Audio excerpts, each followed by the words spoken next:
Alrighty, let's talk about expressions using depende. This is a word that can really help you with some expressions. Um, with some expressions or expressing things that or situations and circumstances that depend on something else, right?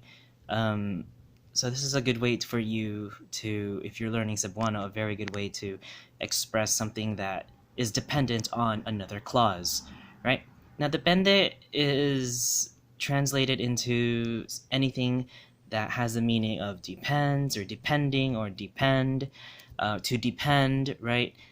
It's pronounced as depende, and it came as actually a borrowed word from Spanish that has a similar meaning in English, and it's just now used in Cebuano.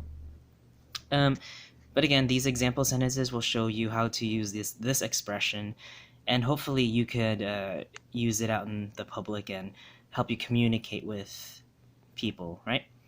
The first sentence, and also keep in mind, I underlined some words because depende loves to follow, or there are words that love to follow after depende, right? And I'll explain those later.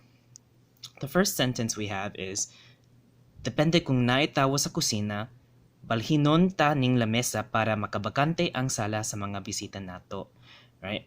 So that first part, depende, right?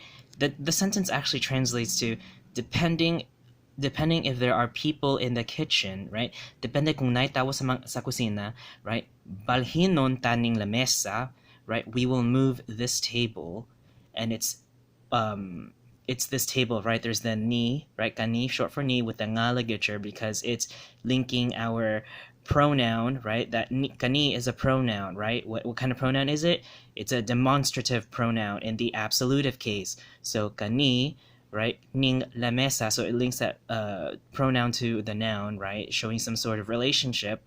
This table, para magkabagante ang sala sa mga bisita nato.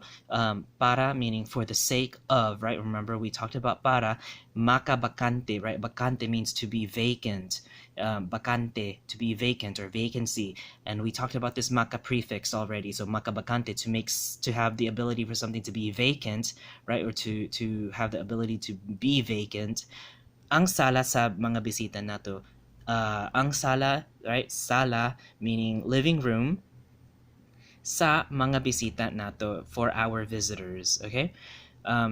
So depending if there are people in the kitchen, balhinon taning lamesa, we will move this table, right? We'll move the table, this table specifically, because it has that nga, right? In order to make vacant room, or in order to vacate, I guess you can say, the living room for our visitors. Easy, right? I underlined kung here because sometimes depende likes to have kung, right? In English, we have similar expressions with that. Sometimes in English, we say things like depending whether, or depending if, or depending whether, blah, blah, blah, blah, blah, right? We have that. Cebuano, it can express that too with this depende kung, and then you have your clause. Naitawo sa kusina. There are people in the kitchen. When this clause here can still, it's a clause because it can be a sentence by itself. It doesn't need anything else, right? It's just a clause. Naitawo sa kusina. It just simply means there are people in the kitchen. But if we add this this depende kung, we can say depending if there are people in the kitchen, right? And then obviously the rest goes on. So try looking at ways like that to start expressing yourself, right? The second sentence, right? Ngano sige siyag depende kanimo? Wala siya trabaho ba? Right? Why ngano?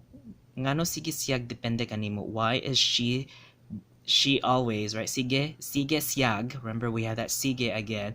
Ngano sige siyag depende kanimo? Why is she always keeps on being dependent to you, or on you, or for you? Why is she always dependent on you? All right, we can say that in English. Why is she always dependent on you? Why does she keep depending on you? Second sentence is wala siya trabaho ba? Doesn't she not have a job, right? Wala siya trabaho ba? Doesn't she not have a job?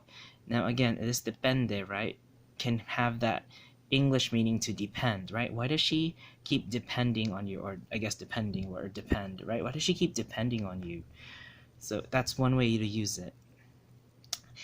The third sentence I have here is, Depende lang sa ilaha. Basi muulahi ta sa simbahan ug muhuman ang misa na. Alright? This first clause we have is depende lang sa ilaha. Depending only on them, right? We have sa here because sometimes the depende does follow, sa loves to follow after depende. Depende sa, right? And then I'll show you, I guess, another example soon. But we have things like, oh, depende sa, blah, blah, blah, blah, blah. The sa is a very common word to follow after depende. Depende sa sitwasyon nila, depende sa something something, depende sa blah blah blah blah. So it depends, and that sa again can function as that all-purpose preposition, right? So depending on, depending for, depending with, depending over, depending about, that sa functions as that preposition. So depending on them, right? And here I underlined sa, but here I also kind of broken underline this lang, because sometimes, again, enclitic particles just appear out of nowhere, or they can appear out of anywhere, right? It would make sense to say depende sa ilaha. It can also make sense to say depende lang sa ilaha. Again, the enclitic particles just embellish the sentence more by giving more details and more meanings to the sentence, right?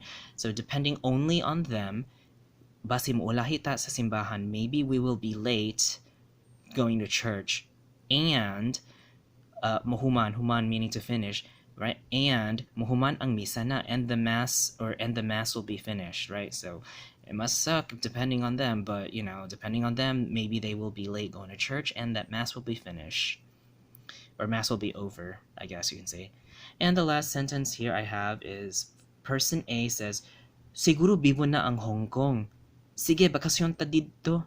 All right, maybe Hong Kong is now alive. Bibo is that word it's like an adjective to describe a place or a situation that was very lively, very, very lively, very happy, and just very, really festive, right? Just thriving and festive with people being happy, right? Siguro bibo na ang Hong Kong. Sige, bakasyon ta dito. All right, let's go have a vacation over there. Let's go vacation over there, right? Person B says, depende. Well, that depends, right? Translated to, that depends. Depende. What pata kabalo sa sitwasyon sa pikas? Right? We don't know this. We still don't know the situation on the other side. Naghulat lang ang mga terorista sa China tingali. The terrorists in China are just waiting, maybe, right? Naghulat lang ang mga terorista sa China tingali. Naghulat meaning hulat meaning wait, but we know what nag does to it. Lang, you already know. Ang mga terorista means the terrorists, right? We're talking about them as our focus. Sa China, in China, maybe, perhaps, right? So this is our adverb here, tingali. Or maybe, yeah, I guess you can say like, maybe they're just waiting, the terrorists of China, or the Chinese terrorists are probably just waiting at the other side, right? Because again, they don't know what's going on at the other side. So that's why person B says depende, that depends. If depende is just used as a single word like this, it can translate to something like that depends, or that just depends, right? Well, that depends, it has that similar feeling to it of that depends. So hopefully this video can really help you embellish your way of expressing in Cebuano situations and events that do depend on other clauses. All right?